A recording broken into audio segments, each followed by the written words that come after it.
Welcome to This Wasn't on the Test, the podcast where knowledge meets humor in the most unexpected ways. Join Dr. Jake and Dr. Kayla, a couple with doctorates in their respective fields, and their sister Kelsey, who may not have a PhD but sure knows how to keep things light with her quick humor and relatable take on the world. Whether you're a scholar or just a curious mind, this trio will make you laugh, think, and you might even learn something new. Tune in to find out why this wasn't on the test.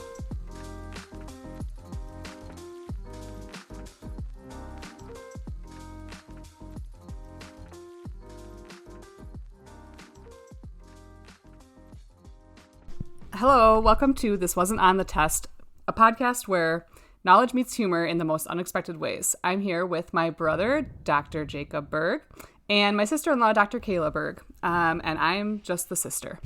This is going to be a podcast where we talk about all things in Jake and Kayla's respective fields that their PhDs are in, and we're going to cover a bunch of different things. So welcome to our podcast, and Hello. Hi. I would like to point out I don't, in fact, have a PhD. Technically. What do you... I have an EDD. Oh, God. I gotta learn about this stuff, too. Okay. Leave it in. I enjoy it. So... We're going to call it a PhD for the rest of the time. But I don't have a PhD. Yeah, we know.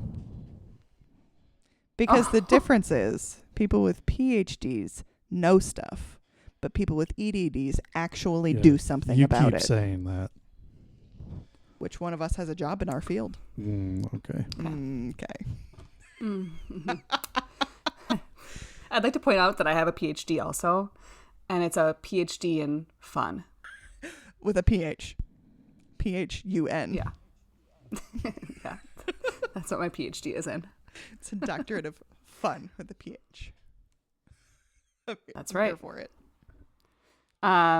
Basically, okay, so the start of our podcast, can we just talk about how my brother sent us a group text basically trying to summon a dumb person?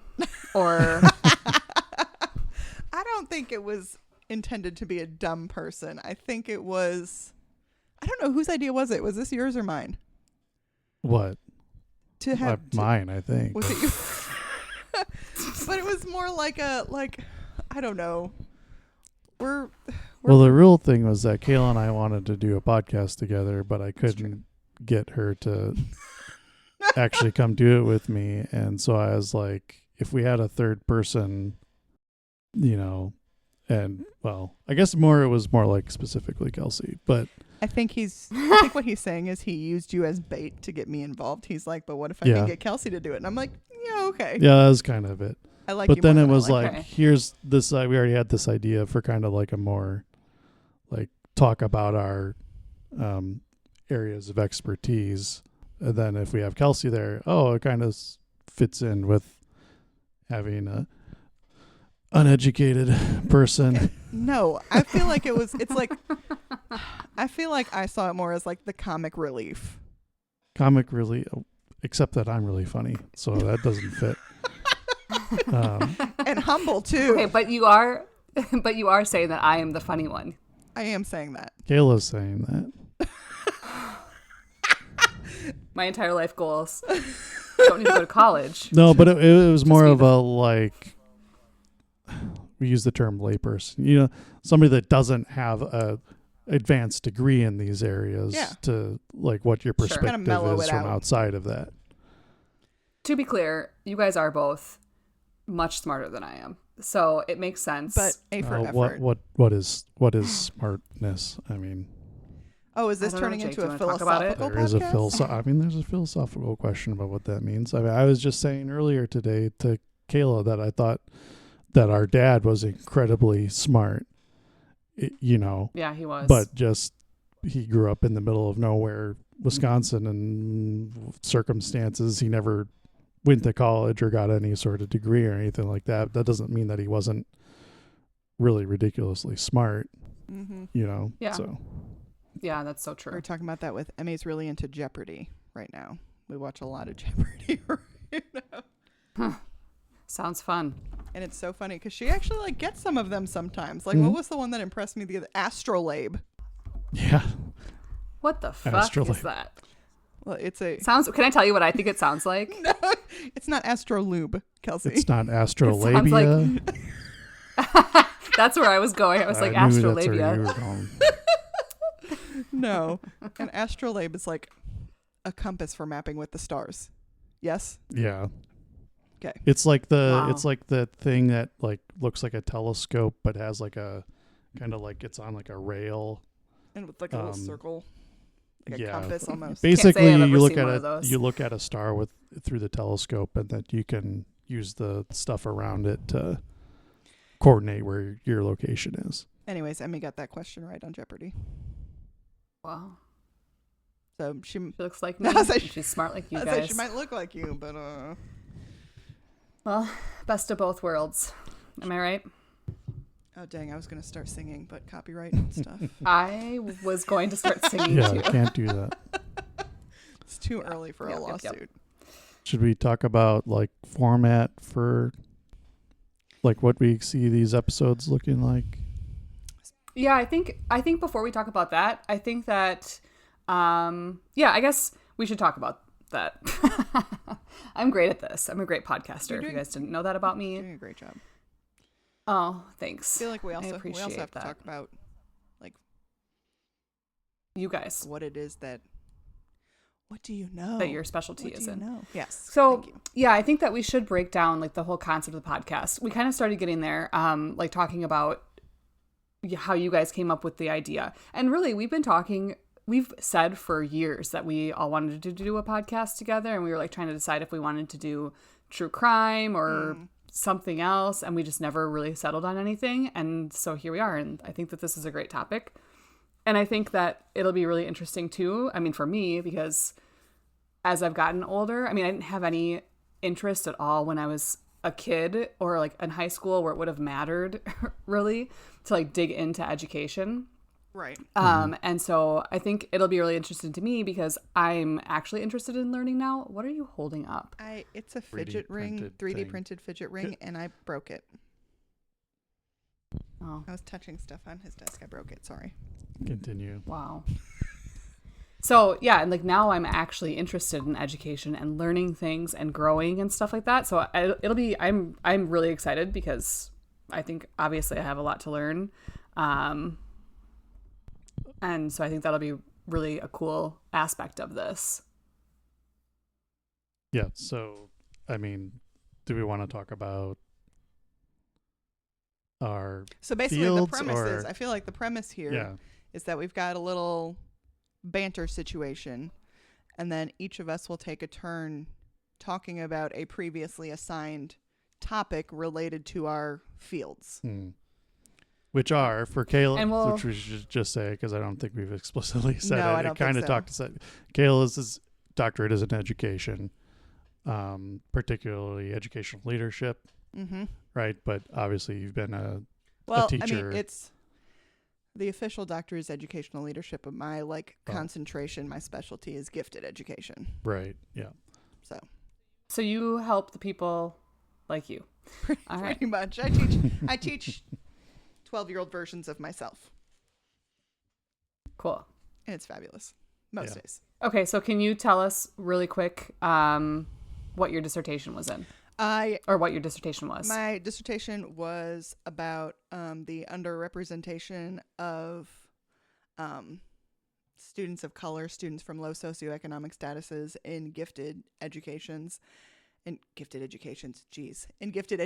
programs. I'm good at this. And the role that, because part of identifying students for gifted services is a teacher referral. So whether they're identified by a test score or they're recommended by a parent, part of the process is a teacher referral. And so I was my study looked at what role that particular part of it plays in identifying Black, Hispanic, low socioeconomic students, and if that impacts that kind of underrepresentation in gifted studies and gifted programs. Very cool. So we have Dr. Kayla Berg with that. EDD. EDD. I have to explain this to my and then students Jake- all the time. I had a 6th grader this year who was, I don't think I told you this, who I said something about like, I can do all the things. They're like, yeah, and you teach at 2 schools because I'm split. I'm at one school in the morning, one school in the afternoon. And one kid goes, yeah, and then you go home and you're a doctor at night. Like thinking I work at the hospital. And so I've had to explain more than once, like, no. There's more than one type of doctor. That is a medical not doctor. That kind of doctor. I'm not that kind of doctor. That's funny. Oh, it was hilarious. So, Jake, do you want to tell us about your degree?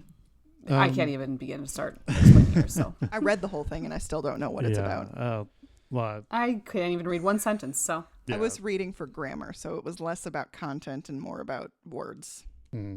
Oh, my PhD is in physics, with a concentration in particle physics. The dissertation specifically really was just a contribution to collaborations that I participated in. It's pretty typical in scientific communities to have like at like the university level to have like one big experiment that is a collaboration between so many universities.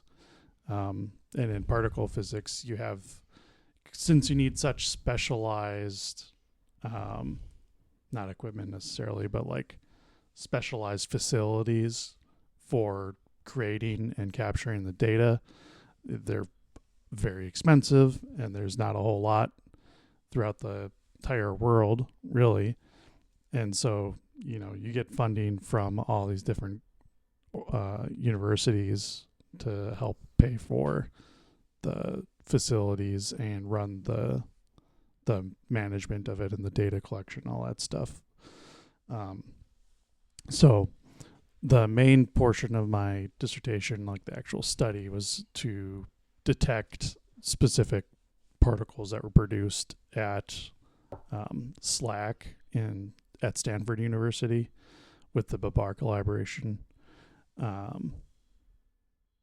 Babar, not the elephant. No, The elephant, but spelled the same. They got special permission from the family of the Babar creator. Because don't they even use the elephant? They use the elephant logo? as in the logo, but they had to get special permission for it. Makes sense. And Babar detected electron-positron annihilation events. They're specifically searching for processes of CP violation. I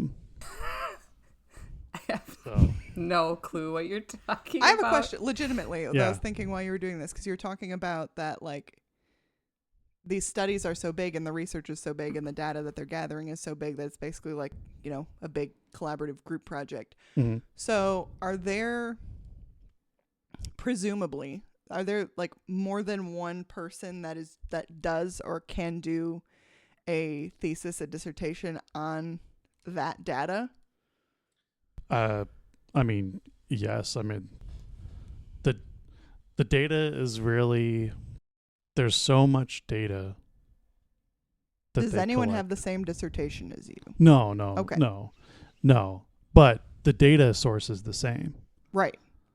So they're going to be using, like, theoretically, using the same information. Yeah. That you did. Exact same events people have analyzed that I used in my dissertation. Drawing different conclusions based on what their focus is. Cool. Because, like, they package this into events, which is like a single electron colliding with a single positron.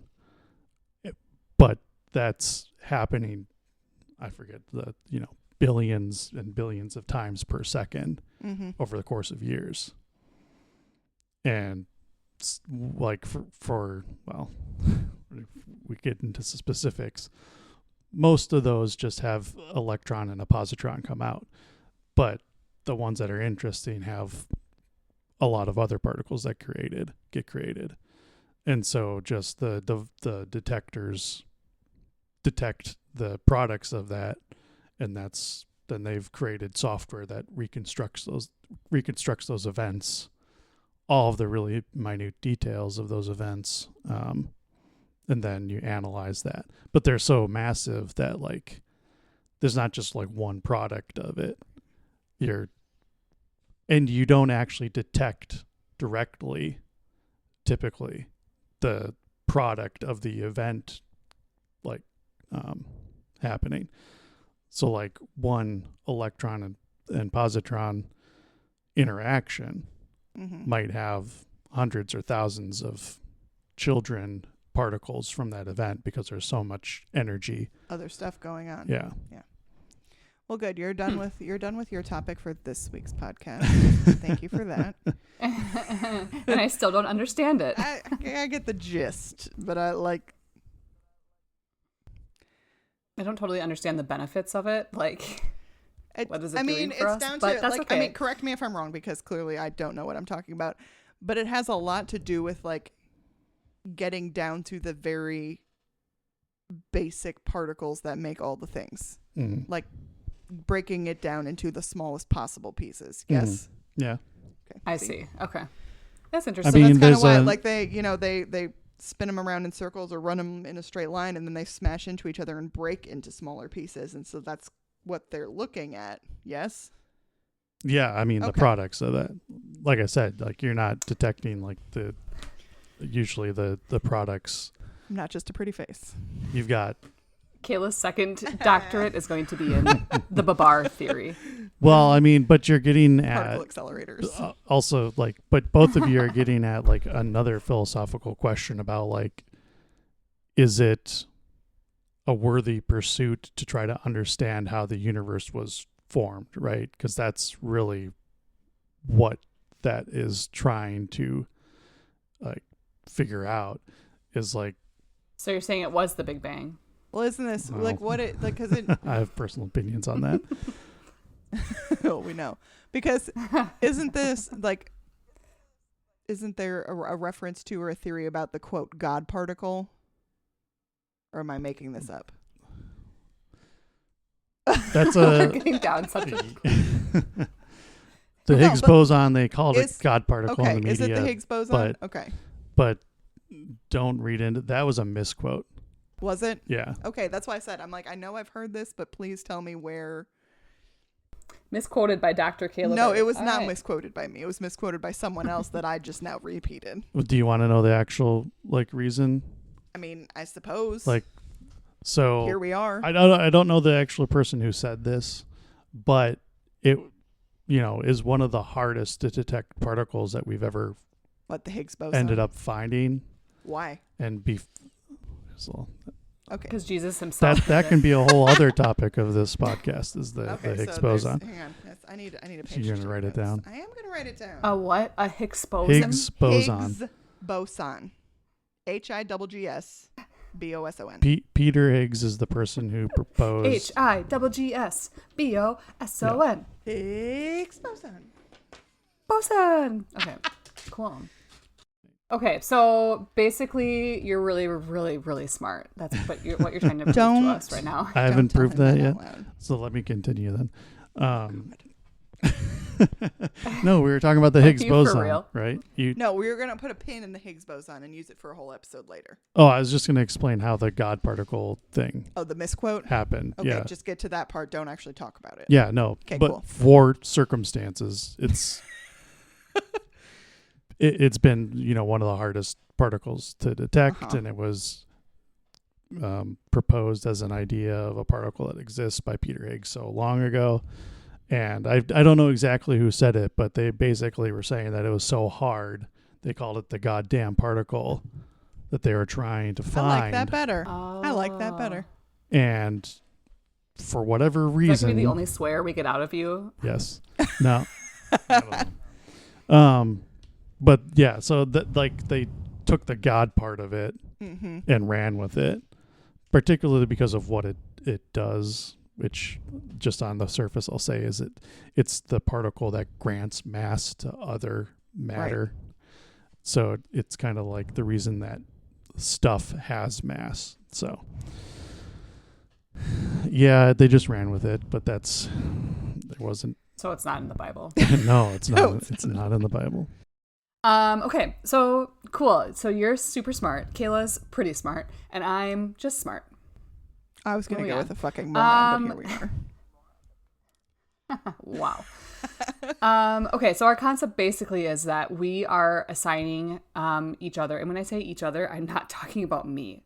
I'm maybe once in a while we'll say something like do a topic, but assigning each other topics going into each week. So, you know, the other person has, Kayla or Jake, has time to research and like get their facts straight a little bit, even if it's something they know a lot about, right? That's kind of the point.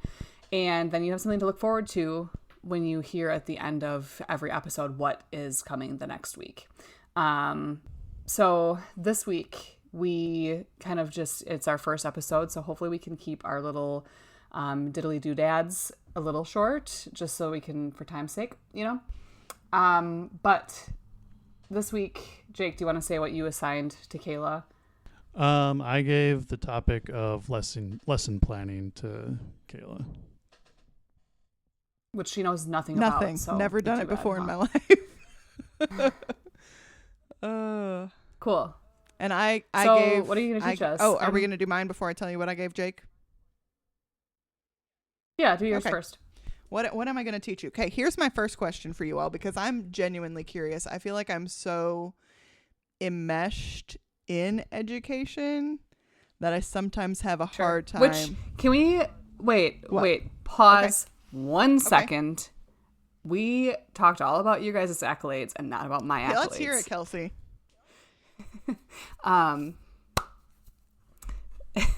So I don't really have much to say. Kelsey graduated from high school. I don't have any out. Very proud. I graduated from high school. She does not have a GED. She has a full high school diploma. I was there. I have an actual high school diploma. I skimmed by the hair on my chinny chin chin. Did summer school after my senior year. Did you really? To get that high school diploma. I didn't even know that. I did. I did not know that.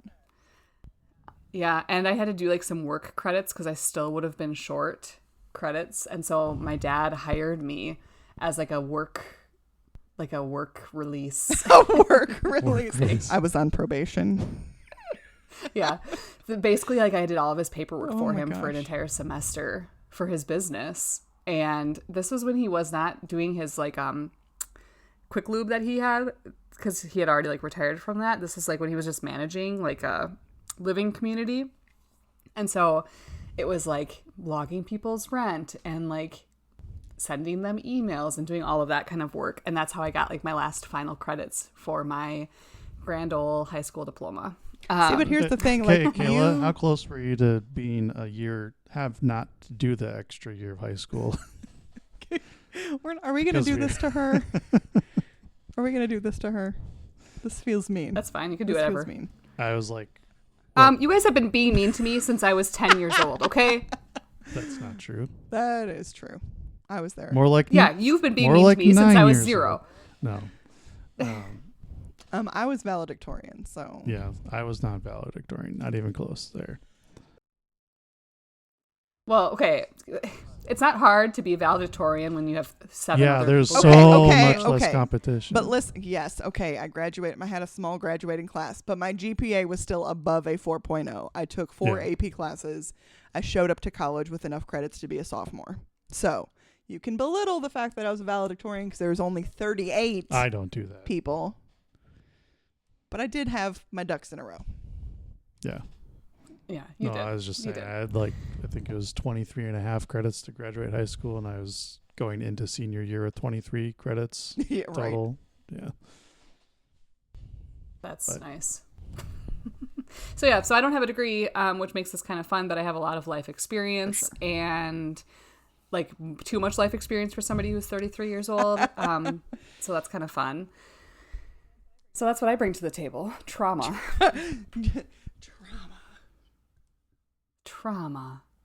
Okay, anyways, now that we've talked about me, we can talk about your lesson planning. So back to what I was saying, which is I feel like I'm very insulated in that, like, I'm in teaching all day long. All of my friends are teachers. Like, I don't have a life outside of education. So I feel like I have a very skewed perspective of what other people may or may not know as far as like basic education things. So, which brings me to my very first question for you all. How do teachers plan lessons? Okay, honestly, I didn't know that you were going to be asking questions. Oh, there's questions. So... I have 3 questions staggered throughout. This is a test. This Oh wasn't my on This God. wasn't on the test, but here we they are. said This it. wasn't They on said the the test. name. They said the name. Whoa. We should. Here's your test question 1. Go. Wait, go ahead, Jake. Oh, I was just gonna say that Oh, like already asked the question. we didn't mention that like the intention is to come up with a couple questions to ask each other about the topic that at hand. Yeah. See, I have questions. My questions are even color coded, so I know where to ask them. I did the same thing. I did Wow, do you're that. such a I good- Did did you do that. I'm so proud of you. But Wow, you are a lesson planner. the, What do I know about? What was the question? how do you listen? How do teachers plan lessons? Okay, I'll go first since Jake probably knows the answer. I do most of my. Here's my teacher hack that I've done since the very beginning. Wait, you're not supposed to tell No, me. this is 'cause I'm not trying my. to This is answer not the answer to the question. Hang tight.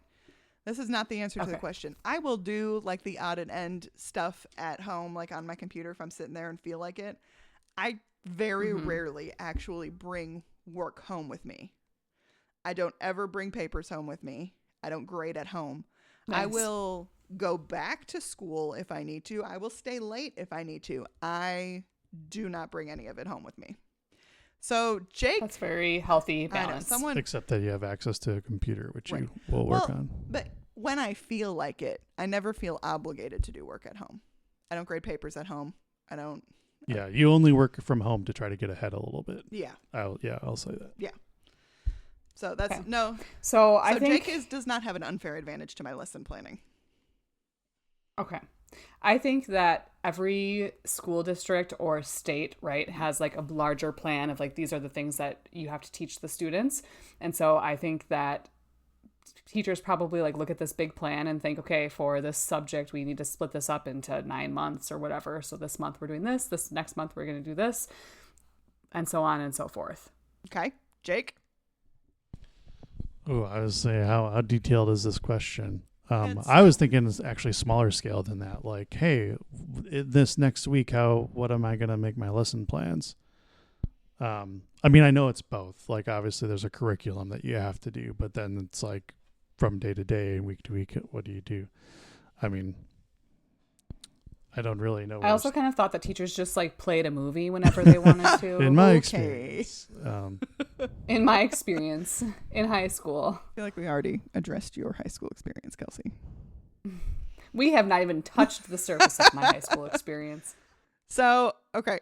So, funnily enough, my first kind of thing that I was going to talk about is the difference between a lesson plan and a unit plan, which you all kind of touched on, and then curriculum besides. So, we do have, my job is weird. Doing gifted, it's weird. It's a whole own thing. But I did enough, 11 years of middle school reading before. We do have a curriculum that we follow.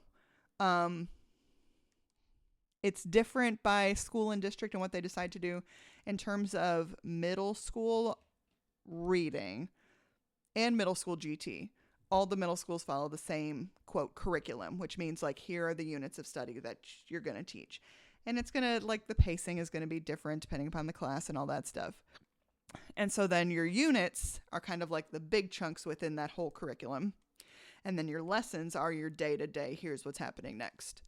So for me, right now at one of my schools, I'm in my math unit. And my whole math unit is about, our gifted math unit for this year is about being stranded on a deserted island. And so they have 3 challenges that they have to accomplish, 3 challenges that they have to face. They're all like engineering based. And so they have to. Okay, so it's not like Susie has 12 No. oranges from the tree. They do Joey that ate in their regular 6 of math them. class. My class is more like a quote elective. It's an extension class. We do like math application things. So for like the Okay. math unit that we're doing now, their first challenge is they had to build a scale model of a shelter for their deserted island. And so they had very limited materials, but it had to be so big to fit everybody, and it had to be, wind resistant and waterproof and that whole thing. But we worked on scale modeling and figuring out like, okay, you have this much of a tarp. How much of that is in your wax paper? So that's more the stuff that I do. But then your day-to-day lesson planning gets a little bit more specific into here's specifically what we're tackling today. Which the big part of, I don't know, I guess how they want you to plan lessons, how you're supposed to plan lessons, is we have standards that we use. Okay. Well, this is, your Common Core that Common Core. It's just standards. It's just, here's kind of like learning criteria of what students are supposed to be learning. But this brings me to my second question, because all of these terms are interchangeable. But what is the difference between a standard, an I can statement, and success criteria? What was the first thing again? Standard, I can statement, success criteria. So this is, I've heard a little bit about this before, but like that's kind of like all that makes up of you said, what's a standard? Exactly. Yeah, I mean, I've heard the I can statements. The Department of Education is... Stop it. Is this why it's getting dismantled? No, but this is okay. So your standard is like your Common Core. Here's your big. We have for reading. I'm going to end up referring back to reading all the time because it's what I know. We have 10 standards for reading literature, 10 for reading informational text, 10 for writing, and then we have speaking and listening standards as well, but I don't remember how many of those are. But yeah, the standard is like, here's the thing that somebody should know, and then the I can statement is to be like, after learning about X, the I can do this, I can do this. You are close, but not entirely. So your standard is your standard. They're written the same for everybody. This is what like teachers have. We used to have we called it a standards placemat, which was literally a big laminated sheet that had all of our standards, so we could sit there and be like, okay, here's what we're covering next.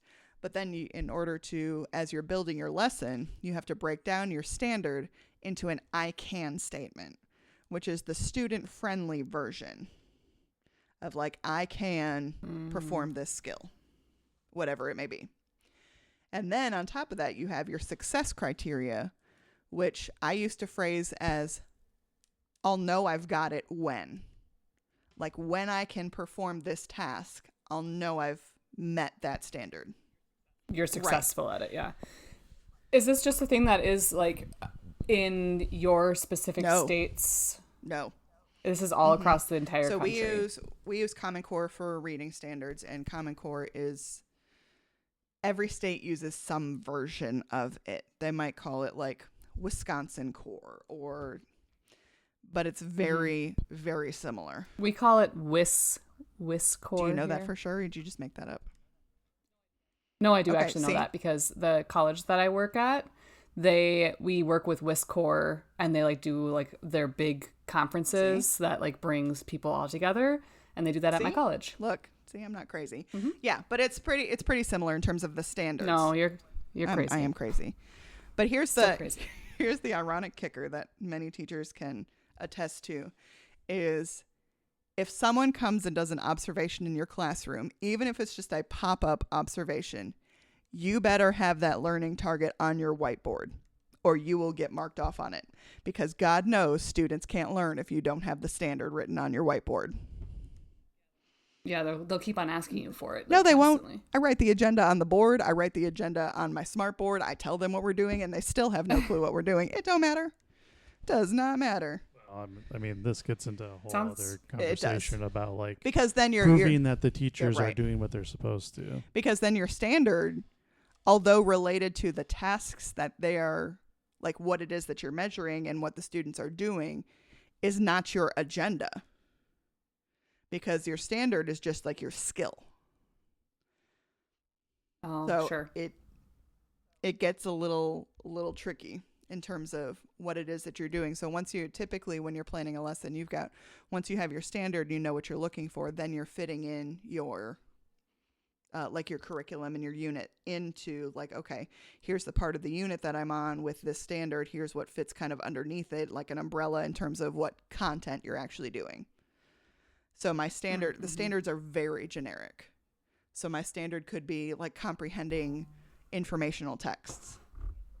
Well, now I have to have an informational text. I have to have a way to assess that comprehension.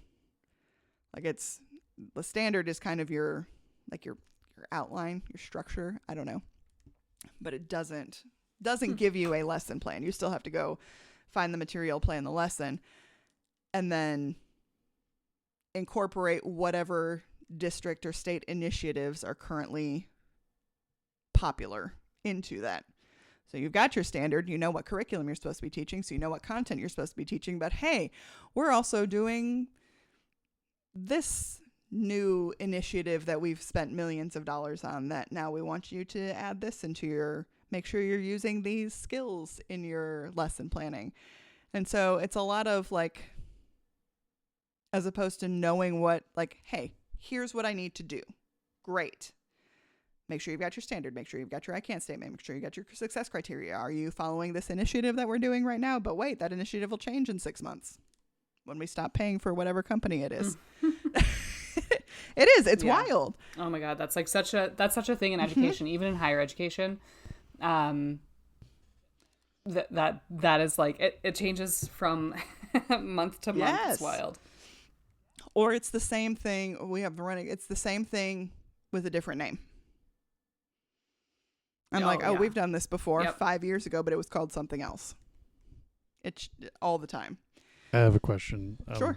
About actual content, when you get, maybe this is too deep into it, but when you your lesson planning, you're okay, I've got to hit these things. Mm-hmm.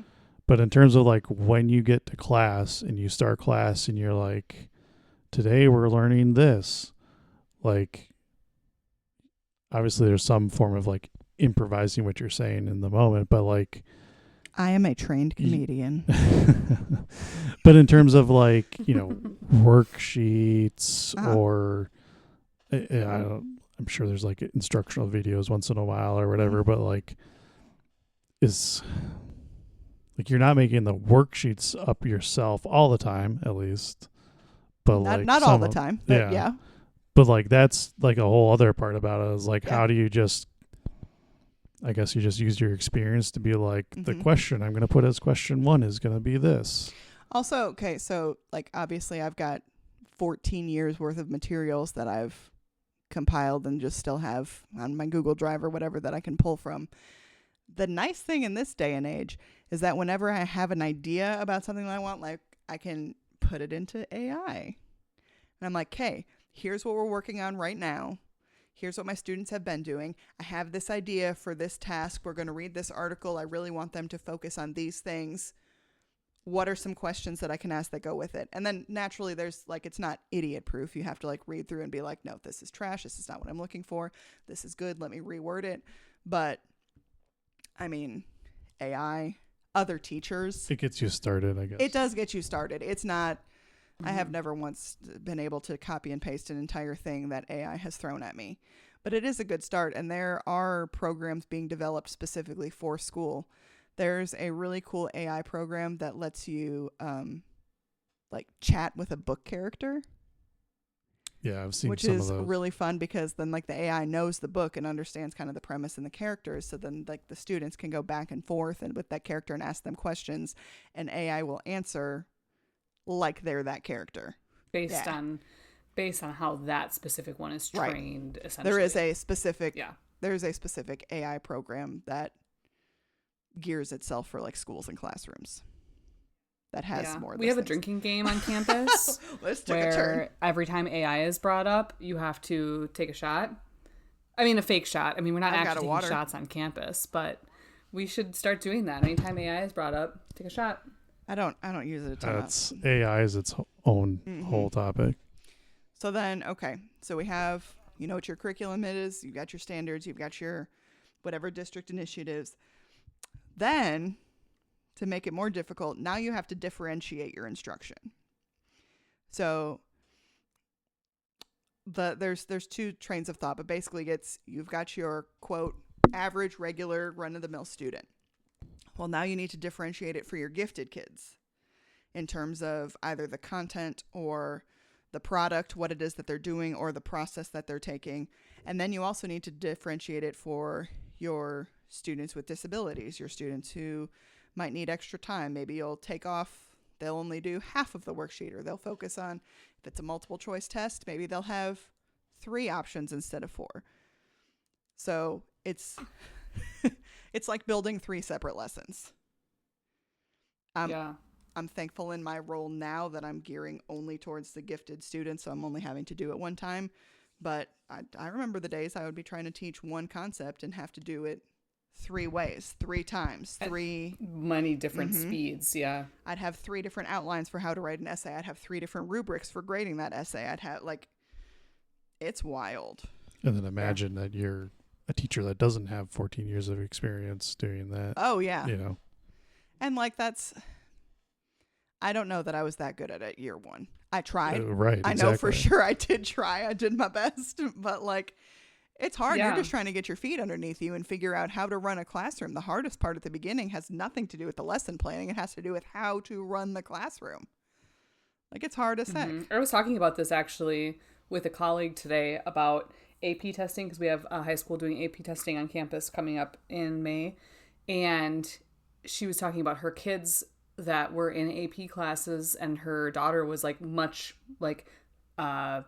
gifted in more gifted in her AP stuff, and she had a first year teacher, and she had she failed her test because the first year teacher was just a first year teacher. They didn't know how to do it. Her son was not as gifted as she was, and had a teacher that was very experienced, knew how to teach specifically for taking the test and getting those credits, and he passed and she didn't. So it's just, it all really, I think that first year teachers obviously have a really hard job that they're doing, and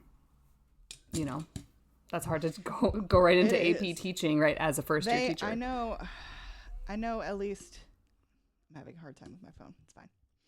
I know at least here, anyways, in Kentucky, at least in my district, that you have to have at least your master's degree before you teach an AP class. I don't know if that's the case everywhere, but here you have to have a master's degree. Which makes sense. Because it's I could not have taught an AP class my first year. There's no way. There is no way. I could. I bet you could have. I guess the question is that about, I was as in a new teacher, you have to know the content, but but it's not, knowing the content is one thing. Knowing how to teach the content is different entirely. I know a lot of stuff. I can't teach a lot of stuff. Well, one thing, typically teachers are going straight from an education college program, bachelor degree, but I think it does happen that people that are more highly educated and I think that just the way trying to attract people to become teachers, or people that don't have the education background but have maybe the content background that are stepping into seen that fail miserably. Yeah, I mean I for sure. But assuming somebody is good at the teaching part, but they know the content kind of maybe to a higher degree, they're still struggling with running a class the first year. But feasibly, I guess you know enough of the content well enough to teach an AP class.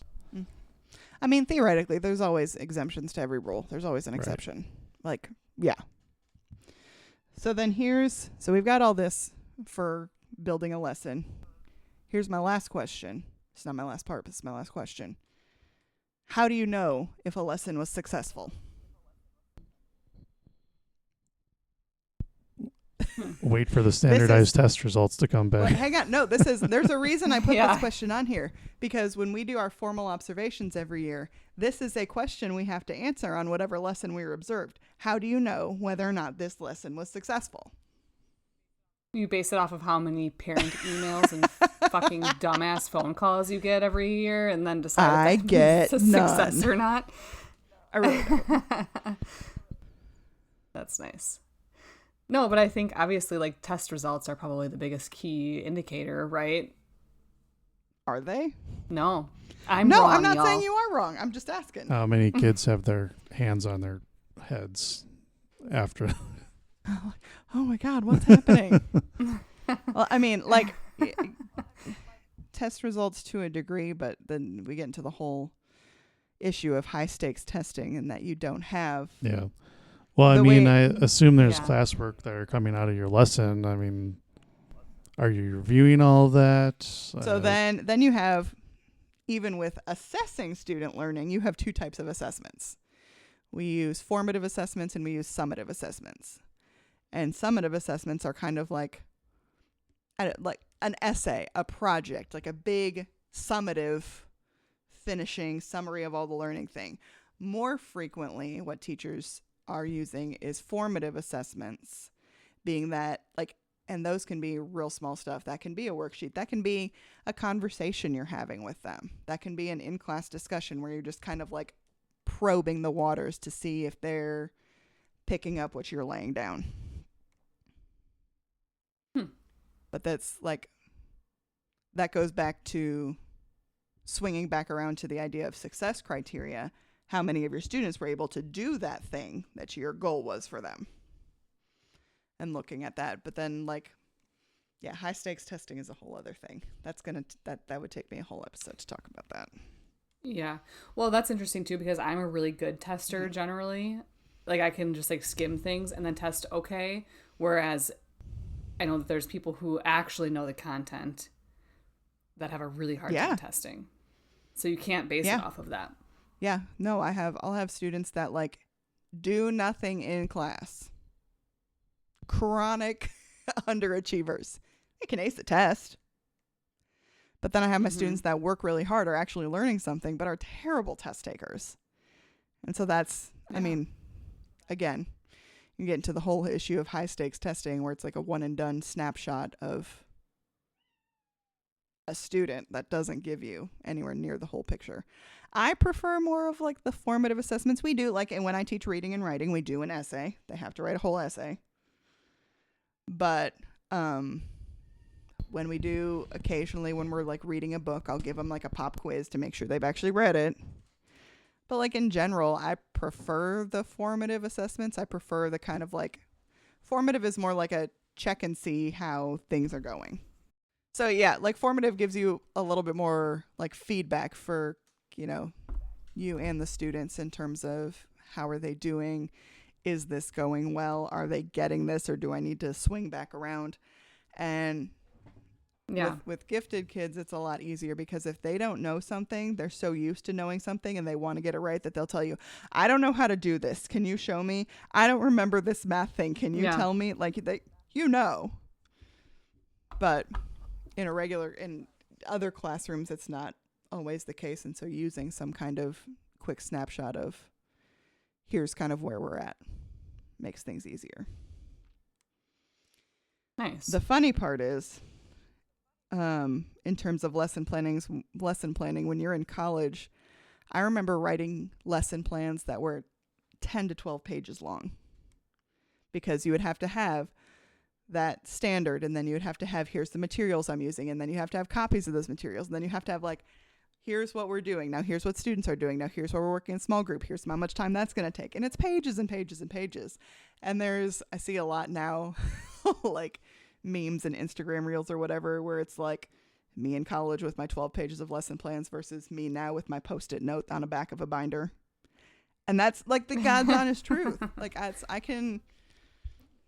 my lesson plans are on a Google spreadsheet. Like I have, here's kind of the lowdown, and most of my lessons follow. For me, the most important thing of my lesson plan is consistency in terms of like schedule and continuity. So all of my lessons follow like the exact same pattern where we have bell work at the start of class where it's usually something easy, something review that they can sit down, they do right away. I can take attendance and get my life together. Then we have whatever instruction I'm providing, or if it's like a continuing thing, we'll review like what we have done. Here's where you're going now. And then whatever task or activity they're performing takes up the majority of the time. I want them to do more work than me. And then at the end, we have kind of like a debrief. Okay, here's where you should be. Here's where we're going tomorrow. Little conversation, and then clean up, wrap up, the end. And so almost all of my lessons follow that format. And so it's pretty easy now I use the same belt work every year. So that's already done for me. I mean, granted, that took a hot minute because I have a different belt work because I teach all grade levels. So I have a 6th grade math bell work, a 7th grade math bell work, an 8th grade math bell work, a 6th grade reading bell work, a 7th grade reading bell work, an 8th grade reading bell work. So there's a lot of work on the front end. Now I can just reuse it. I know kind of the gist of what my units are going to be. It's much easier now than it was. Yeah. That's nice. Until they change all until of the they change it. regulations. Until we have we're working on planning a new science unit this summer for GT, so that'll change everything again. Which, I mean, yeah, it's fun. Planning units is a good time for the most part. But it's a lot to consider. It's easier now, but all the stuff that new teachers and beginning teachers have to think about and consider when trying to do like a single day's worth of work, it feels insurmountable, and that's where you get a lot of the teacher burnout. And this is just one aspect of teaching. So, yeah. I couldn't do it. There's a reason why I didn't go to college to be a teacher. It's fun. Most days are fun. And most days are a good time. Yeah. There's my short version of lesson planning. Now keep in mind, in teacher college, there's like an entire semester of like unit planning, lesson planning specific to whatever subject you're going to school to teach. Okay, well, I can say I'm officially still glad I didn't go to college to be a teacher. This is the SparkNotes condensed version, best I can. Yeah. Well, that was really insightful. Thanks for telling us all about all of that. It's interesting because, like I said, obviously my kids are younger, and I, go to conferences with my 8-year-old's teacher and stuff, and she's mentioned a couple times we're doing it differently this year, and I'm like, that would be terrible. Like, you've spent your entire career doing this in a certain way, and then they switch it on. Well, and again, I am in a very weird situation. I feel like that's going to come up a lot, that my job is weird, but we have. Well, you did it the normal way for many, many years. I did it the normal way, but I'm saying for right now. So we have, because we teach all the grade levels, so three grade levels in middle school, we have a 3-year cycle of units that we do so that we can teach the same thing for every grade level. Yeah. So the units that I will teach next year, I haven't taught in 3 years. So I know them, but I'm going to be starting from scratch again, to a degree.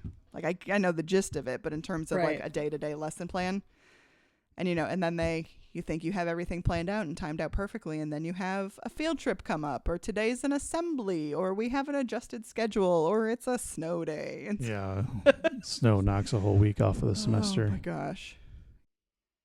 Wow. Well, now I know everything I need to know about lesson planning. Yeah, maybe you can be a teacher. Show up to a classroom. Show up to a classroom near you. Yeah. And I will be like, hi. I would like to teach a class, and they would probably let you. They probably would, honestly. They probably would. They'd be like, are you living? Are you breathing? Have a pulse? You're hired. Yeah. Okay, cool. Well, great. Thanks, Kayla, for sharing. We'll go into Jake's topic. When I say we, I mean Kayla, assigned Jake a really interesting topic. Go for it, Kayla. I assigned Jake the topic of string theory. So something a lot more applicable than lesson planning for y'all. Yes. Something much more relevant to our lives than writing lesson plans. Yes. Appreciate you. Yeah. All right. You want me to just launch into it? Hell yeah. I'm going to do something. Go ahead, Kelsey. Okay. I don't know what your format is of your lesson plan here. What standard are you trying to assess today? Do you have an I can statement? Yeah. How will you know if we understand this? Are you using a formative or a summative assessment? Kayla, he has not. Are you differing? Are you He doesn't know that differentiating shit. for me All right, versus Kelsey? Kelsey, what are you gonna say? Jake's like, shut up. I get that face all the time. I was gonna say, can we take a stab at what we think string theory Question is? 1. What do you know about string theory now before this conversation? I think So I should go that's first again the as the thing layperson. is like everybody has heard the term string theory. So, what Okay. do you all? I don't even know if anybody really knows anything about string theory besides that they've heard that it's a complicated physics concept. So, Yeah. The only thing I know about the string theory is that there's a band called The String Theory. But I don't think they have anything to do with physics or science. no. I have no idea. Like, if I were to guess what the string theory is, I guess I would say that it's the substance that pulls together one thing to another and makes it relative.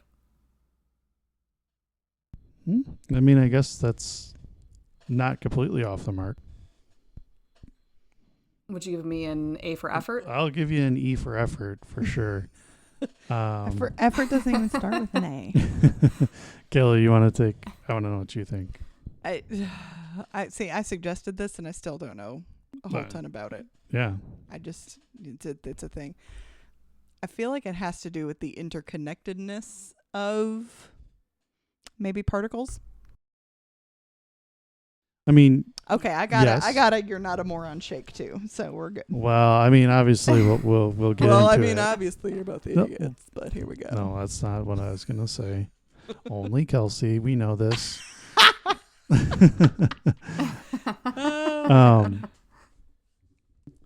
I mean, at the most basic, unhelpful definition of what string theory is just that everything is made up fundamentally out of what they call strings, which are tiny one-dimensional pieces of space-time. Okay, you may I have now defined string theory. You may have said this is what it is fundamentally. I still have no idea what it is. Yeah. So, what is? Okay, am I allowed to ask questions? Do I have to raise my hand? What do they mean by space time? Yeah. So, I guess we'll get back to that. Or should I just let you talk about it? Yeah. I mean, we do have to do some backtracking before we can start talking about string theory itself. So, first thing here is I know, Kayla, you've heard this term, but the standard model of physics, and Kelsey, that's basically just what comprises our general accepted set of information about what things are made of. This is typically based on experimentally verified things. So that comprises of the particles that give me an example. Like protons. Okay. Or no, not protons even. Sorry, not protons. Wow.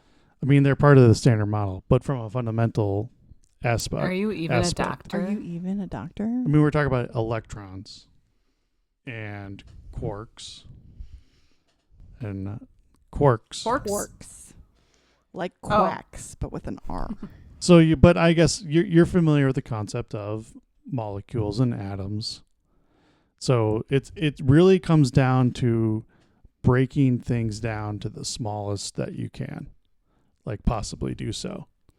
So, I mean, there's a whole historical thing about this. It's I don't know, at some point in time, we thought that a person was the smallest thing, or a bug was the smallest thing you could have or whatever. Well, then we find out that those are made of molecules. Molecules themselves can be broken down into atoms, right? And atoms can be broken down into protons and electrons and neutrons. Protons and neutrons themselves can be broken down into quarks. So it's really about what you can break things down into. And so string theory that's one aspect one aspect of it. The other aspect That of the wouldn't have standard, happened if you had a paper and pencil. Yeah, okay. The other part of it. So one side you have what things are made up of, like the particles that make things up. The other half of that is what governs their behavior, right? So those would be forces. So like, how do particles stick together? How do they interact with each other? That type of stuff. And so we know that there's really like 5 fundamental forces, right? So I said right, but like, yeah. you're like, so we know that there's 5 We know fundamental these. forces, right? And No, I'm like, but you're familiar with at least a couple of them. Is gravity a force? Gravity is a force. Oh, is inertia a force? No. Frick, I was doing so well. Kelsey, next. Is you're gonna hate me? Is oxygen a No. force? It's an element.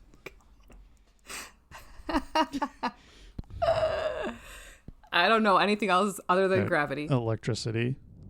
Is magnetism a force? Magnetism. Oh. The I see last where we're 2 are going the here. really tricky ones. Thermodynamics a force? No. Right now I'm just listing titles that I knew you took in college. These are all his bachelor's classes. I know electricity and magnetism was a class. I know thermodynamics was a class. So the last Something about I lasers. don't think lasers are a force. So the last 2 forces are the strong force. And the force that's with us. Now that I've told you one is half, the weak force? the weak force is the other, is the last one. So we have electricity, magnetism, strong, weak, and gravity. I just have a very important question. What's that? How important is, before you ask that question, I'm going to ask you a question. How important is that question that you... Does Obi-Wan have the strong force? Some might argue the strongest force for Star Wars fans. Thanks. What kind of force does Yoda have?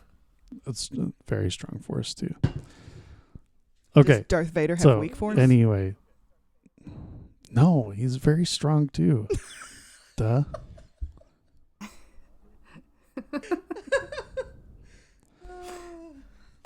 So we have these forces. So we have the standard model, and the with all standard the things model. that it makes up, and we have the forces with how they interact with each other. Yep. Okay, I'm back on board. But the question, we I kind never of left talked board. about this in our intro, but like, why? It really is like, why is the universe this way? Like, how did the universe come into being where just like magnetism and all these things are like the way that they are? Like, So is string theory intended as an explanation? yeah, yes. So there's a big pursuit in physics they call unification theory. And what that has to do is with like, oh, Kayla's got a look on her face. I've got to look like I think I've heard this before. Yeah. Is this, I feel like please don't laugh at me. I feel like this was mentioned in the Stephen Hawking movie, where they were trying to come up with a unifying equation to explain What was the name of that movie? the theory of everything. The string No. theory The of everything. theory of wasn't it? everything. Just the theory of everything. And that was part of his research, was trying to come up with a unifying equation that explained everything. Yes? Mm-hmm. Mm-hmm. See, I'm not crazy. Yeah. I really, this is... So this does have to do with that. And this does have to do with that. Like, Yeah. this is, okay, cool. Yeah, so Stephen Hawking is Doctor. Doctor.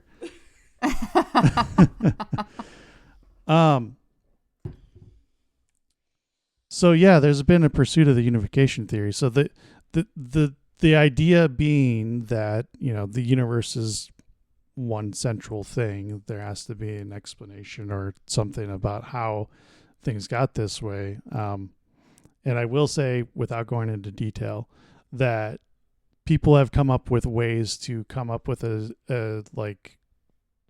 solution that unifies the different forces. So like some of them, so like electromagnetism might be a term that you've heard before. Well, when they say that, they mean that they have a description that unifies the electric force with the magnetic force. So, but that can be extended to the other 5 forces, or at least physicists think so, that there is something underlying all of them that would ultimately result in having a theory of everything that brings all of them together into one thing. There's some really big barriers between unifying the other ones. So electromagnetism, it was kind of the easiest to unify. If you think about it, I think most people kind of intuitively think of those things pretty similarly. There is a lot of similarities between those. I don't really know anything about how they do the math to unify those things, but Thought you were a doctor in physics. That's a pretty broad topic. Oh, not your topic? No. Okay. I mean, I think the thing is that those work on charges, electricity and magnetism, and I mean, light is electric and magnetic waves oscillating, all these things. So I guess the next question that I'm getting to is about the scale of how we describe things. So when we're trying to describe things, there's like the macro scale and the micro scale. And one of the big issues is describing things at a small level, but also observing things at a larger level. So like we can say that these things are made up of quarks and they interact with each other, but like at a practical level, how do those things build up like a person? Right? So like you have all these little tiny particles that are interacting with each other and like build this big, huge thing that we can observe, right? At the very core of that, all of those particles are obeying these laws, right? I mean, assuming. Right. So that's a really tough question. And then it also, like, in terms of gravity is the big one. Like, no one can see your hand gestures. yes, I know. Okay. I'm trying to describe this stuff. Are you saying you're not actually an expert? I mean, I never claimed to be a string theory expert. I don't think he even has a doctorate. Mm. Have you ever even heard of physics before? Sorry, getting back on track. Maybe I'll focus more on like the way that we have, like, that's a central question about like how those small things can build up into the things that we actually like experience as people. Like all this stuff that we see around us is made up of this stuff and obeying or behaving like with those forces. But in the 20th century, the advent of quantum mechanics came around to describe like the behavior of things at the very small level. So is quantum mechanics specific to the small bits and bobs? Yeah, I mean, okay. Quantum itself means kind of like discrete or like behaving at like individualized levels. So we had like development of this set of things, quantum mechanics, which describes the very small stuff. But then there's also the other thing that like Albert Einstein worked on a lot is like general relativity is what it's called. But it's like the behavior of the stuff in the sky, space and the Time. behavior of gravity. Like, I mean, we're talking about absolutely massive objects like planets and stars and galaxies and all this stuff. So you have these two things that are describing things on two different scales. But those two things are kind of incompatible. But like, why? Mm-hmm. Because like the small stuff adds up to the big stuff, right? Yeah, like the small stuff impacts the big stuff, right? The big stuff is made And up of vice the small versa. stuff, so they aren't. So why would they then be described as incompatible? Is my question. Mm-hmm. So it's like, how do you apply quantum mechanics to a planet? I mean, you tell me. Mm-hmm. I mean, that's because that's one of the big problems. but is it not made up of like quantum particles? That was the question that I posed, right? Is how do you apply the quantum mechanics to build things up into? That's what I'm saying, is that our observations don't really necessarily like line up with, like, you can't use quantum mechanics to describe how a person behaves, because So kind of like in like sense and structuring, like you can't use a word in your description to describe your word, right? yes. I don't know. I don't think so. That face was, he doesn't know how to tell you you're wrong. I will say I did a lot of reading of this particular book, which is kind of the classic string theory book. It's called The Elegant Universe by Brian Greene. And he goes into a lot of descriptions of like why these things are incompatible. I'm just trying to summarize them as best as I can. I've got a bunch of notes here about it, but I guess I have a quote here that I don't know if it's going to help or not, but I guess I'll just read it. So he says, the notion of a smooth spatial geometry, the central principle of general relativity, is destroyed by the violent fluctuations of the quantum world on short distance scales. On ultramicroscopic scales, the central feature of quantum mechanics, the uncertainty principle, is in direct conflict with the central feature of general relativity, the smooth geometrical model of space and of spacetime. So we have these two theories that describe the things that they describe well. Okay. So the big stuff, we have one for the big stuff, one for the small stuff. Yeah. Cool. But basically the implications of one conflicts with the implications of the other. That's what this quote is saying. But then here's like, I feel like in a way that doesn't make sense, because we have both of those things. We clearly have the small building blocks of matter, of atoms, of whatever. And we have fucking planets. Mm-hmm. We have both. So clearly they both coexist. And is that what the string theory is how they coexist? That's what it tries to kind of explain how they can both exist despite the fact that the theories don't align. Mm-hmm. Yeah, so what's pointed at in this quote is like the uncertainty principle is something to talk about. And it's like the more precise you get in one thing, the less precise you can observe another thing. And so what the book talks about a lot is about how the more and more you want to know about the like energy of something, then like the position of it goes kind of wild in terms of the probability of where you can find this thing.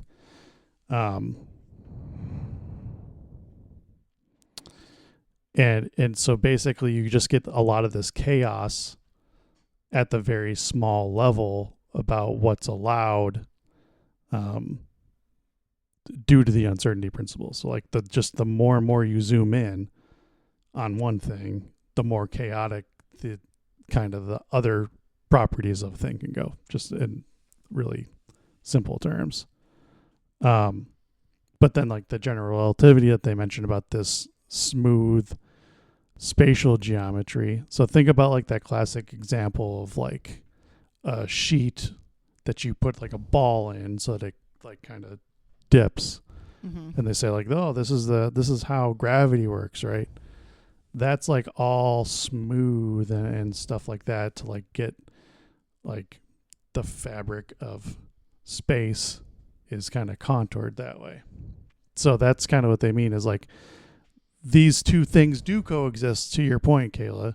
Mm-hmm. But like if you try to zoom in to a very small scale, then you get the chaos, which means that you should have the things that are existing in that small scale are supposed to be traveling through like a smooth geometry. But if you try to look at that, then you have this chaos in terms of like the geometry of the local area for that particle. And so that's what they kind of mean by when they conflict like that. So how does string theory tie into all of this? Before we get to that, I do have kind of an interesting Answer my question. This is my second question. That's a kind of just interesting thought experiment. Like if you're going to take our solar system as it was right now and you just vanish the sun entirely out of existence, like what would happen to the Earth's orbit? I mean, we'd go flying off into the galaxy, right? Would we? I mean, at risk of sounding like a moron, I'm just going to say it anyways. I'm assuming we're orbiting the sun. Okay. Mm-hmm. Period. Fact. That is happening. Mm-hmm. This is not the part. I'm assuming due. Shut up, Kelsey. I'm assuming due to the gravity of the sun. Mm-hmm. Okay. So far, so good. So if there is no sun, no more gravity to hold us in that orbit, Mm-hmm. would we continue? We wouldn't continue to orbit anymore, would we? Would we just, like Kelsey said, fly off until we find the next item with the gravitational pull to continue to orbit? In general, yes, but the more interesting thing is about like what happens the second that the sun goes away. We all die. We lose all heat. Do we here on Earth, the second that the sun goes away, does that happen? No, because of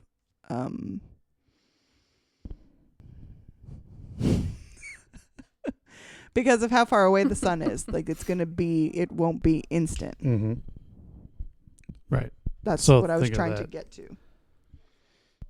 So we would die a slow It wouldn't be that 24-hour slow. death. Correct? Am I wrong?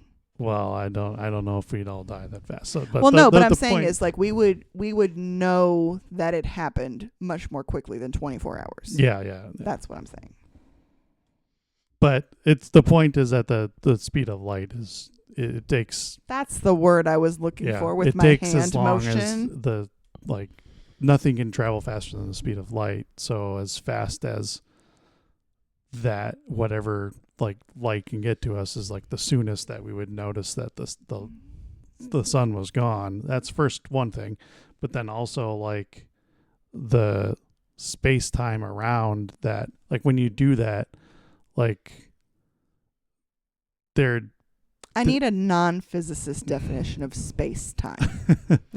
Because those are two, in my brain, those are two very different concepts. Mm-hmm.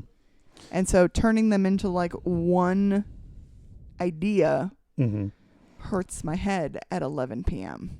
Yeah, so like we have dimensions. You know, think about that in 3 dimensions. Okay. X, Y, and Z. Got it. You could say that time is like the 4th dimension. So any spot Is in this the the universe. Twilight Zone? Well, You want to know what AI has to say? Hang on. I want to hear Jake's and then I want to hear AI. Can you get AI to draw a Okay. picture of space-time? Maybe.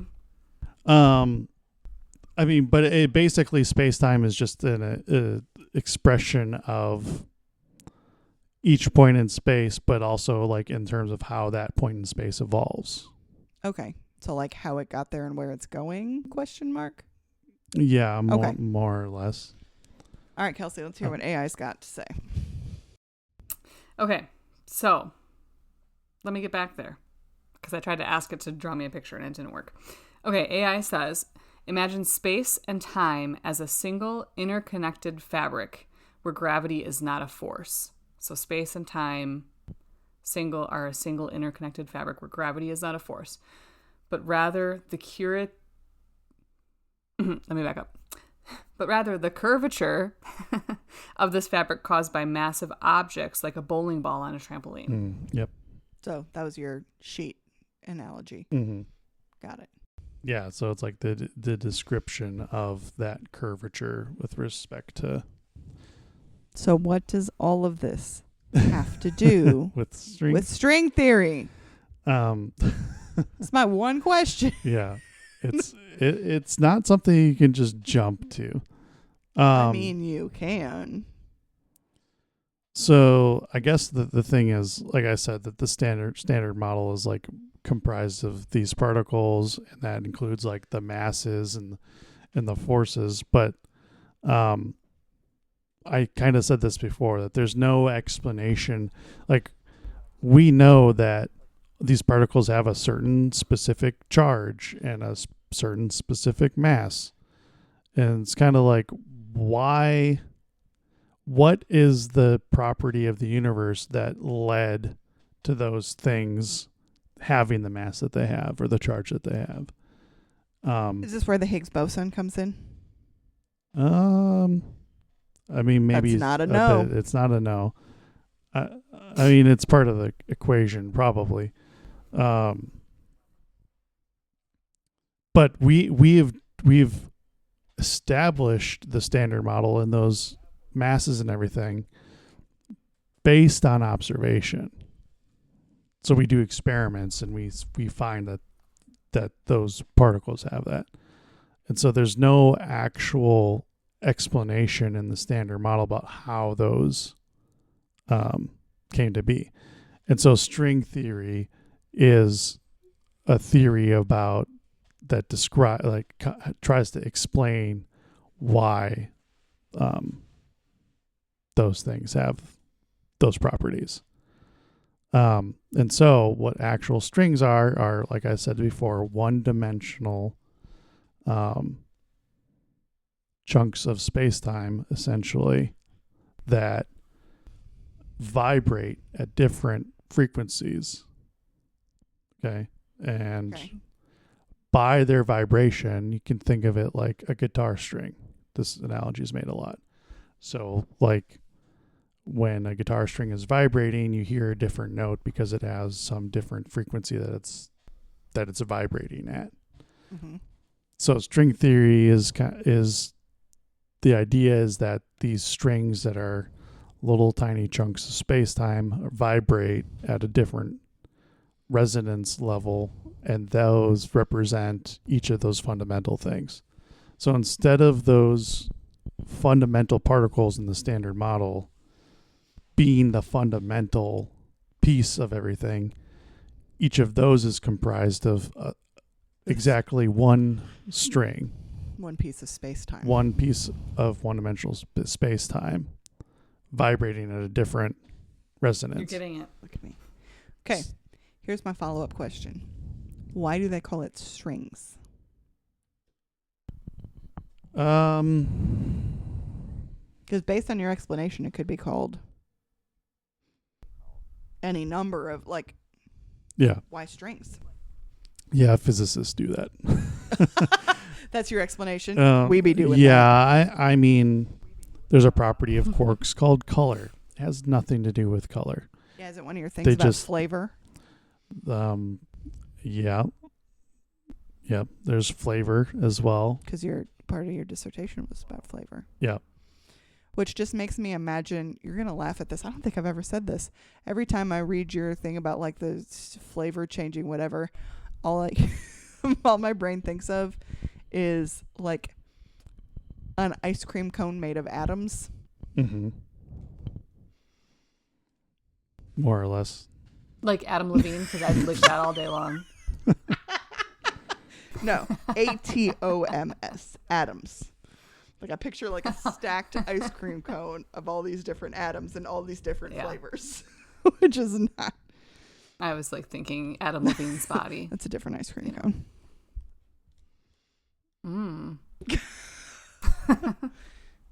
But yeah, I mean, they describe strings as one-dimensional, but also in a loop. So it's like they kind of describe them like rubber bands. So they And pick strings also to fit making their that analogy descriptions. to like guitar strings in terms of resonating. Vibrating. I mean, it's really hard to conceptualize a physical thing. At that scale of what they're talking about. I mean, what they really mean is a chunk of space-time, right? So like the intrinsic smallest thing that you can describe the whole universe. So like there's, I mean, I guess not technically infinite, but like you can envision that every point in space, kind of like a grid. I think Okay. of it like if you have like a XY grid or XYZ grid where you have each slot,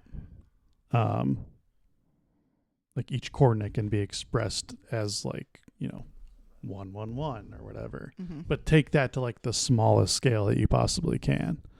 So there's something called the Planck length, and that's feasibly the smallest length that you can have out of anything. And I think that it's essentially like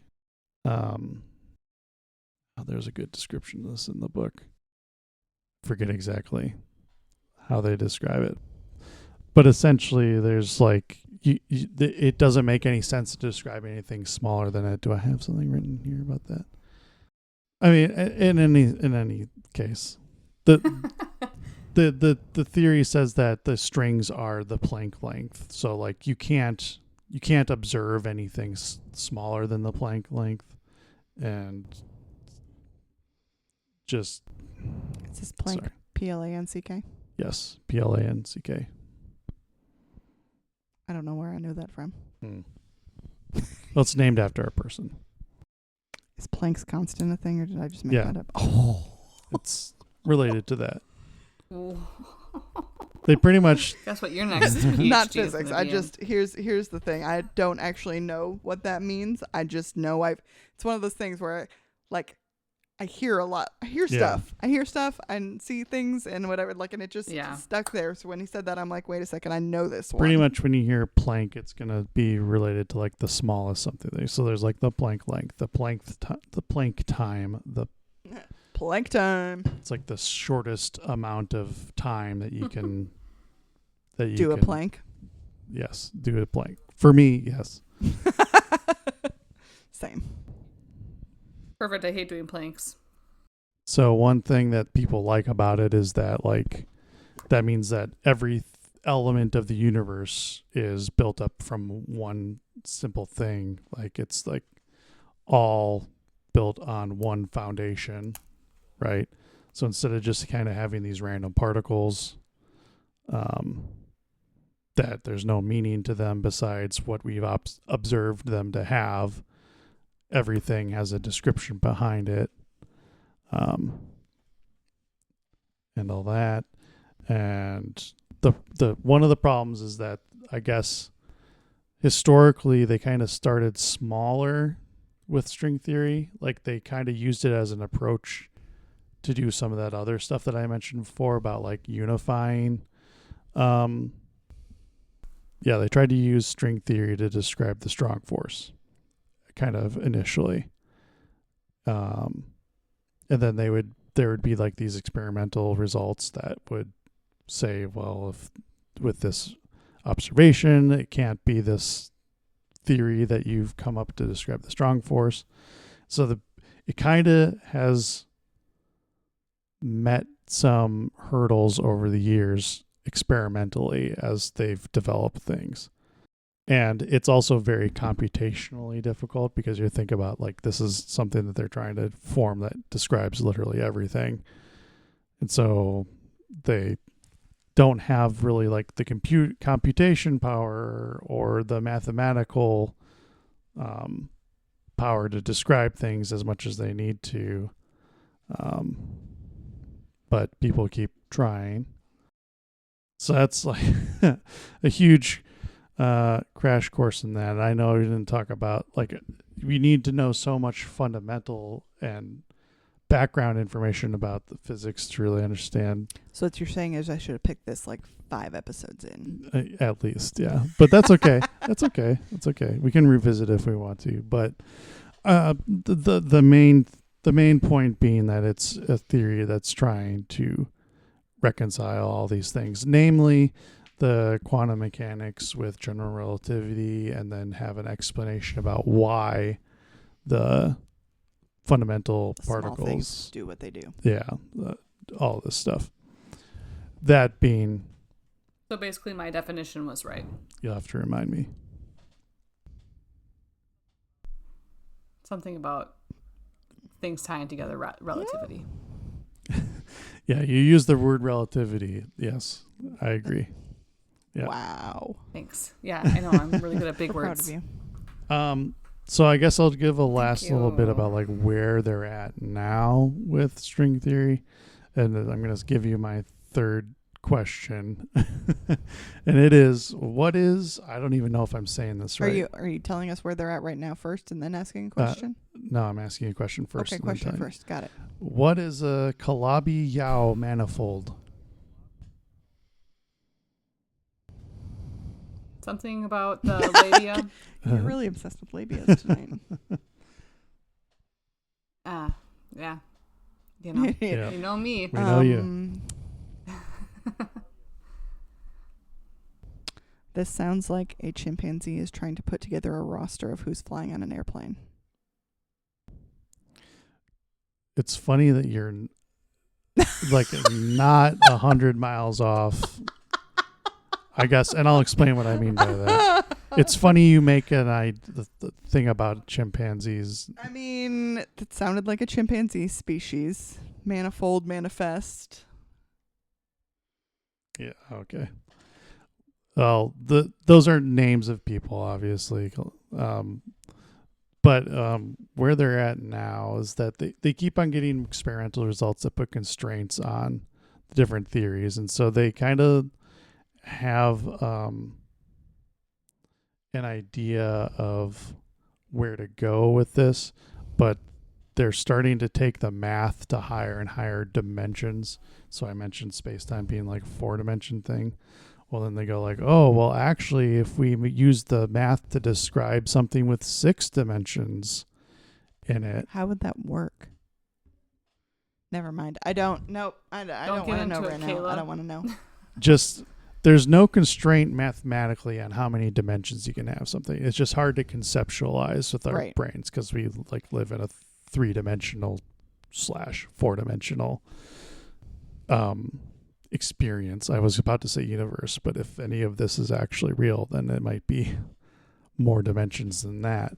But like mathematically, they can take things up to the 6th. They can take things up to the 26th dimension. Nope, I can't even think about that right now. Yeah, so a Calabi-Yau manifold is kind of like a description of the universe, like that.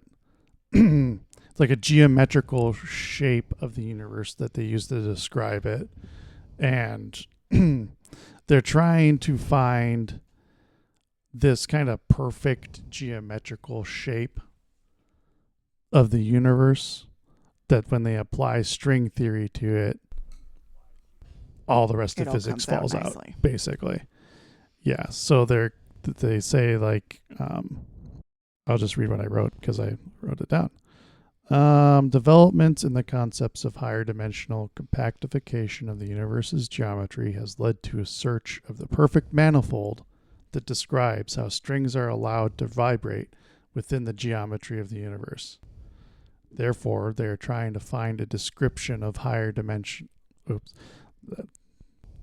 typed this up wrong. But they're trying to find a higher dimensional description of geometry where the standard model falls out and the forces are unified, including gravity and quantum mechanics. So basically, they know how to construct these. They know how to construct these higher dimensional geometries but there's like an equation that describes it. So they have a conceptual idea of how to do that, but they have to come up with the long equation that describes that geometry that also has the consequence of producing the standard model and all the forces and all this stuff. And I read something along the lines of like there's 10 to the 200 and some thousand Holy crap. possible solutions. Possible You're talking about equations or solutions. essentially. Yeah, you can think of it like that, which is a completely unfathomable number of solutions, like of things. So how will they know which one's the right one? That's the problem, is that they basically have to come up with it and then test it and then see if it just works. So get lucky that they picked the right one? Mm-hmm. No thanks. That's one of the big reasons why it's kind of slowed down, is because they have a lot of faith in it, but it's not something that can really, it's hard to kind of hone in on it through any sort of actual means. So they think that the number of actual solutions could be, like there's mathematically that many solutions, but in terms of, they have a little bit of leads. So I read something about, they think that there's about 10 to the 15th solutions that they think they can whittle that down to, more or less, that results in the standard model. So that's a big improvement over that other number. Right. But that's still ridiculous. Trillions, quintillions of solutions that they need to go through to test. So they have computational methods of trying to develop those solutions to that geometry. But going through that, I was going to do the math, but I didn't do it. But I wanted to, is like if you fed one solution into a computer every second, like how many years would it take for you to churn through all of the solutions? Too many. And I mean, it's on the order of trillions. It's on the order of trillions of years. Because there's a shortcut for the number of seconds in a year is pi to the 7th power. Pi times 10 to the 7th power. So 3.14 times 10 to the 7th. Mm-hmm. So if there's 10 to the 7th seconds in a year, and 10 to the 15th solutions, you can do 15 minus 7. That's 10 to the 8th years it would take you to just compute through each of those, if you could do one per second constantly. And I mean, these are simulations that for us right now, I don't know, but just guessing, probably take 3 months to just run through a computer to see if it gives you a result or not. So that's wild. Unless somebody gets real lucky really soon, and they land on the right one out of all those randomly. They solve string theory. They get the Nobel Prize in physics. At least, yeah. At least. They get the physics crown. They're the king of physics. Well, my brain is officially toast. That was a lot of information. But I think I do understand string theory a lot. That's all I can ask for, because I'm not an expert at it either. So I had to do all this research. And I will say, like, that book, The Elegant Universe, it's the classic textbook of, not, I gotta say text. It's not a textbook. It's an actual book, but does a good job of giving a lot of different thought experiments to think about these different things. I don't think I'm going to be reading it. Yeah, but I appreciate. I say this as a person who has a PhD in physics, reading it, going, this describes it really well. So I don't mean to say that in as a what's the word I'm looking for? Condescending. I don't mean to say it condescendingly, but I'm just saying. Again. I'm just saying it's hard for me to judge the accessibility of the book to other people because of my background knowledge. Because you're a genius. Because I'm We're so idiots. smart. There it is. Because I'm so smart. It's hard for me to imagine not being that smart and having to read the book. So is what I meant to say. Wow. But no, you get what I mean when I'm saying like I'm reading when I read that book. I mean, I think that the goal was to make it more accessible. Yeah, I'm gonna stick to like smut. Books. Listen, I bought myself the new Hunger Games book last week, so I'm gonna stick to. No, it's written for like 13-year-olds. No, and you're smut. I know. Anyway, that's the mega crash course on string theory told by me in not a good way with not much expertise on it. So do you want your topic for next week? Yeah, so now we can talk about topics for next week. Kelsey and I had a secret meeting earlier today to decide your topic for next week. The secret meeting you told me about. I did tell you about my secret meeting. Well, you told me it happened. I didn't tell him about the topic. You didn't tell me the topic, no, but you did tell me about the secret meeting. So your topic for next week is gravity. Gravity. Okay. So I'm assuming you didn't know that you were asking about gravity. No, we did not know. Like with this, that's the funny thing. The central thing about string theory is that I know. No, we did not know when we decided this. Like share something really interesting about gravity. Like something really interesting. Yeah, no, theories. I think what Kelsey brought up is like with the astronauts having been in space for 9 months, like the effects of gravity or lack thereof. Mm-hmm. So, your topic is gravity. Something like that. Or the John Mayer song. That would be a good topic too. Yeah, I know. No, that's a great topic in and of itself. That was Kelsey. Good work, Kelsey. That was you. That was me. I told you guys I have a PhD in fun. PHUN. I mean, you're not going to find a topic that's not hard to fit into like half an hour, but I mean, well, we're going to get you really good at fitting in scientific things. Yep. Into like a 20-minute period. That's true. I mean, we'll have plenty of talk. You get a pass because it's episode 1. Yeah. Yep. I guess I have Kayla's next topic. Let me hear it. I'm gonna write it down. I have, really, it's kind of like how to deal with a calendar year in education. What do you mean? So I need a little bit more specific. Yeah. So I mean, there's a lot like, how there's like breaks and whatever, but also with, give me a second to think.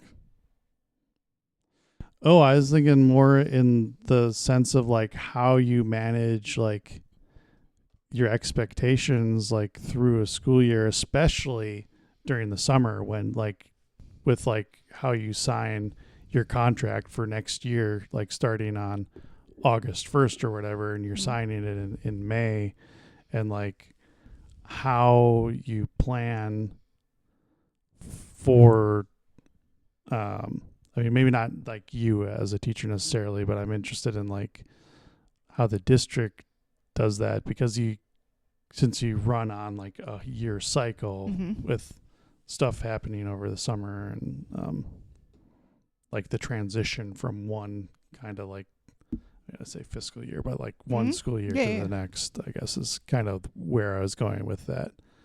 I got you. I can pull something out. I can drum something up on a school calendar. It will shock you to know that I have lots of opinions about school calendars. Can you also add this to your, so since we're talking about school calendars, can you talk about how, well, maybe we would say this for another episode, but talk about also how districts and schools and teachers and stuff assign students to their new classes the following year. Like, so I'm thinking like, my kids are in elementary school and like obviously they're planning it through the summer, or do they already know in the previous school year, or, like, how does that all work? I guess like, how do they really it's plan more going the into transition next year? of school year. So it's less about the school calendar itself and more of the transition from year to year. Yeah. Okay. Yeah, that's a better way of saying it. I can make that happen. All right. Cool. Well, thanks everybody for joining us for our first episode of This Wasn't on the Test. We hope you enjoyed it and maybe learned something. Maybe your brain is fried. But we're here next week to talk about school transitions and gravity, whatever we come up with. Thank you. Bye. Bye.